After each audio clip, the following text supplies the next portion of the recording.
காலத்தில் ஒரு பண்டத்துக்கு பதிலாக மற்றொரு பண்டத்தை மாற்றிக்கொள்வதற்கு பேர் தான் பண்ட மாற்று முறைன்னு சொன்னாங்க.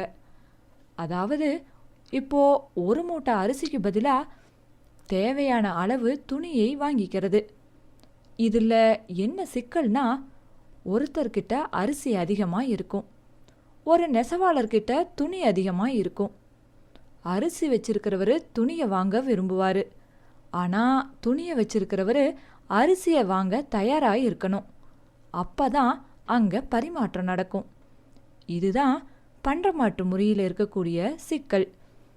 பண்டங்களை ஒருத்தருக்கு ஒருத்தர் மாற்றிக்கொள்ளும் போது பண்டங்களினுடைய மதிப்பில் ஏற்படக்கூடிய வேறுபாடு பல பிரச்சனைகளுக்கு வழிவகுத்துச்சு. இந்த பிரச்சனையை தீர்க்க கண்டுபிடிக்கப்பட்ட கருவிதான் பணம். பணம் என்பதே இந்த உலகத்தில் இல்லைன்னா என்ன நடக்கும்? கொஞ்சம் கற்பனை செஞ்சு பாருங்க.